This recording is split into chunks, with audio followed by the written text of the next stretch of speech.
গত কয়েকদিন ধরে ঝাড়খণ্ডে মাওবাদীদের বিরুদ্ধে অভিযান চালাচ্ছে নিরাপত্তা বাহিনী।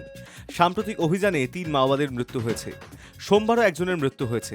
সোমবারের অভিযানে নিহত মাওবাদীর নাম মনীষ যাদব। লাতেহার জেলার এক অভিযানের সময় নিরাপত্তা বাহিনীর গুলিতে মৃত্যু হয় তার। মনীষের মাথার দাম ছিল ৫ লক্ষ টাকা।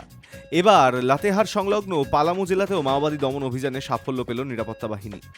পিটিআই সূত্রে খবর, সোমবার বেশি রাতের দিকে ওই অভিযানে জখম হয়েছেন আরও এক মাওবাদী নেতা। জখম ওই মাওবাদী নেতার মাথার দাম ১৫ লক্ষ টাকা। যদিও সরকারিভাবে এই অভিযানে নিহত এবং আহত মাওবাদী নেতাদের বিষয়ে কোনো তথ্য প্রকাশ করা হয়নি। পালামু জেলার ডিআইজি ওয়াইএস রমেশ জানিয়েছেন, গুলির লড়াইয়ের পরে এক মাওবাদীর দেহ উদ্ধার হয়েছে। মৃত মাওবাদীর দেহ শনাক্তকরণের প্রক্রিয়া চলছে। অপর এক মাওবাদী নেতার গুলিবিদ্ধ হওয়ার তথ্য এখন নিশ্চিত করা হয়নি বলেই জানিয়েছে ডিআইজি।